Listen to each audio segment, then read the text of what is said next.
The Fairy Tales of Hans Christian Andersen. The Story of a Mother. A mother sat there with her little child. She was so downcast, so afraid that it should die. It was so pale, the small eyes had closed themselves, and it drew its breath so softly, now and then, with a deep respiration as if it sighed. And the mother looked still more sorrowfully on the little creature. Then a knocking was heard at the door, and in came a poor old man, wrapped up as in a large horse cloth, for it warms one, and he needed it, as it was the cold winter season. Everything out of doors was covered with ice and snow, and the wind blew so that it cut the face. As the old man trembled with cold, and the little child slept a moment, the mother went and poured some ale into a pot, and set it on the stove, that it might be warm for him. The old man sat and rocked the cradle, and the mother sat down in a chair close by him, and looked at her little sick child, that drew its breath so deep, and raised its little hand. "Do you not think that I shall save him?" said she. "Our Lord will not take him from me." And the old man, it was Death himself, he nodded so strangely, it could just as well signify yes as no. And the mother looked down in her lap, and the tears ran down over her cheeks. Her head became so heavy, she had not closed her eyes for 3 days and nights, and now she slept, but only for a minute, when she started up and trembled with cold. "What is that?" said she, and looked down on all sides, but the old man was gone, and her little child was gone. He had taken it with him, and the old clock in the corner purred and purred. The great leaden weight ran down to the floor. Bump! And then the clock also stood still. But the poor mother ran out of the house and cried aloud for her child. Out there in the midst of the snow there sat a woman in long black clothes, and she said, "Death has been in thy chamber, and I saw him hasten away with thy little child. He goes faster than the wind, and he never brings back what he takes." "Oh, only tell me which way he went," said the mother. "Tell me the way, and I shall find him." "I know it," said the woman in the black clothes. "But before I tell it, thou must first sing for me all the songs thou hast sung for thy child. I am fond of them, I have heard them before. Night I saw thy tears whilst thou sangst them." "I will sing them all," said the mother. "But do not stop me now. I may overtake him. I may find my child." But night stood still and mute. Then the mother wrung her hands, sang and wept, and there were many songs, but yet many more tears. And then night said, "Go to the right, into the dark pine forest. Thither I saw Death take his way, with thy little child." The roads crossed each other in the depths of the forest, and she no longer knew whither she should go.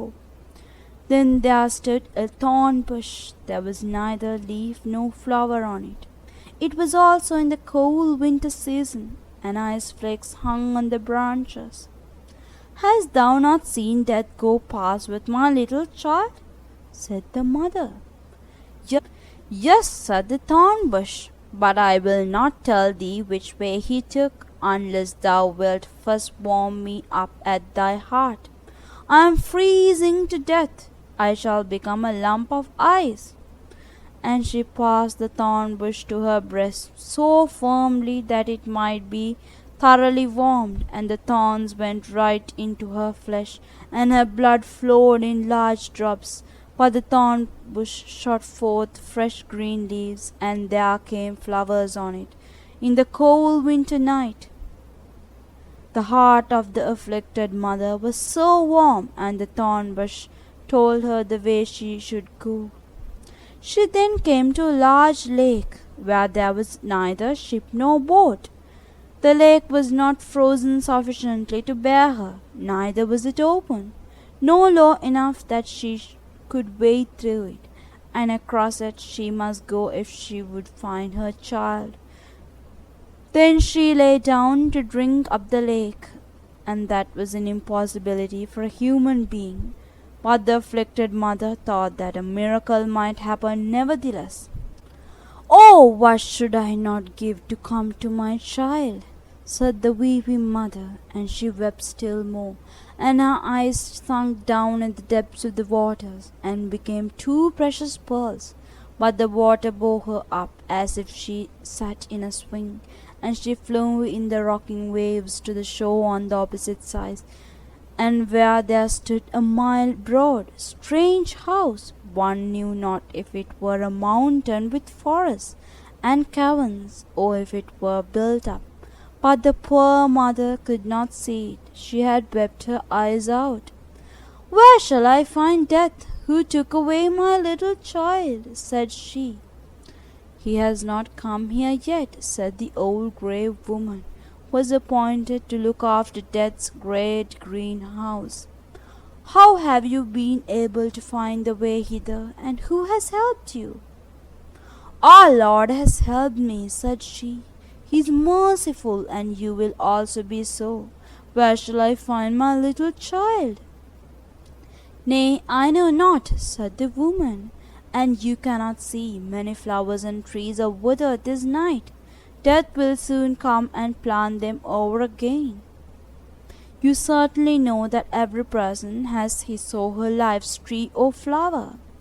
Just as everyone happens to be settled, they look like other plants, but they have pulsations of the heart.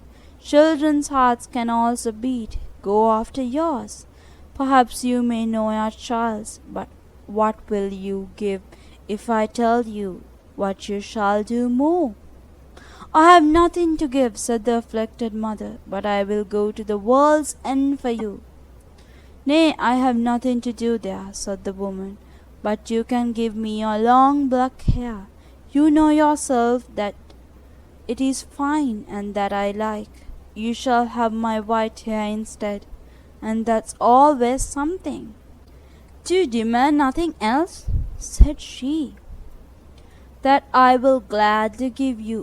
And she gave her fine black hair, and got the old woman's snow white hair instead. So they went into Death's great green house, where flowers and trees grew strangely into one another. There stood fine hyacinths under glass bells, and there stood strong-stemmed peonies. There grew water plants, some so fresh, others half sick. The water snakes lay down on them, and black crabs pinched their stalks. There stood beautiful palm trees, oaks and plantains. There stood parsley and flowering thyme. Every tree and every flower had its name. Each of them was a human life. The human frame still lived, one in China and another in Greenland, round about in the world. There were large trees in small pots, so that they stood so stunted in growth, and ready to burst the pots in other places. There was a little dull flower in rich mould with moss round about it, and it was so petted and nursed.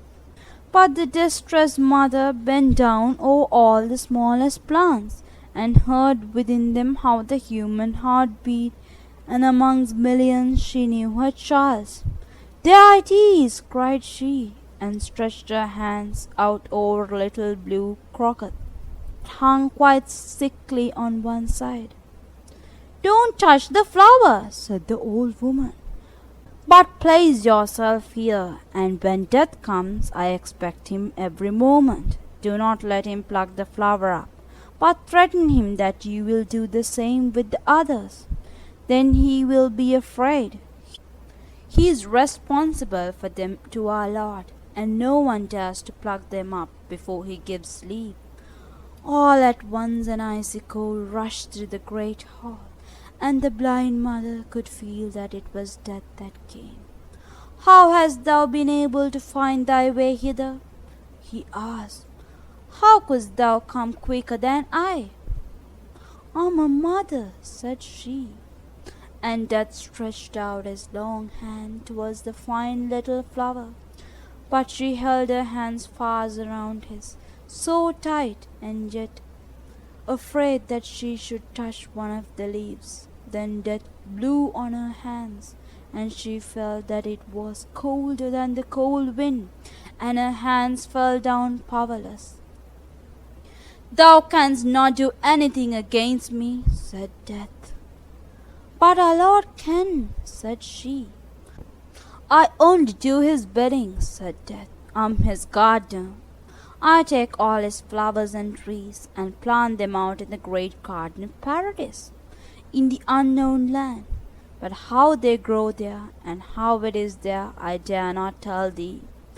Give me back my child, said the mother, and she wept and prayed. At once she seized hold of two beautiful flowers close by with each hand, and cried out to Death, I will tear all thy flowers off, for I am in despair. Touch them not, said Death. Thou sayest that thou art so unhappy, and now thou wilt make another mother equally unhappy. Another mother, said the poor woman, and directly let go her hold of both the flowers. There thou hast thine eyes, said Death. I fished them up from the lake. They shone so bright, I knew not they were thine. Take them again, they are now brighter than before. Now look down into the deep well close by. I shall tell thee the names of the two flowers thou wouldst have torn up, and thou wilt see their whole future life, their whole human existence, and see what thou wast about to disturb and destroy. And she looked down into the well, and it was a happiness to see how the one became a blessing to the world, to see how much happiness and joy were felt everywhere. And she saw the other's life, and it was sorrow and distress, horror and wretchedness. Both of them are God's will, said Death. Which of them is misfortune's flower, and which is that of happiness? Asked she. That I will not tell thee, said Death, but this thou shalt know from me, that the one flower was thy own child. It was thy child's fate thou sawest, thy own child's future life. Then the mother screamed with terror. Which of them was my child? Tell it me. Save the innocent. Save my child from all that misery. Rather take it away. Take it into God's kingdom. Forget my tears. Forget my prayers, and all that I have done. I do not understand thee, said Death. Wilt thou have thy child again, or shall I go with it there, where thou dost not know? Then the mother wrung her hands, fell on her knees, and prayed to our Lord. Oh, hear me not when I pray against thy will, which is the best. Hear me not, hear me not. And she bowed her head down in her lap, and Death took her child, and went with it to the unknown land. Hans Christian Andersen Fairy Tales, The Story of a Mother.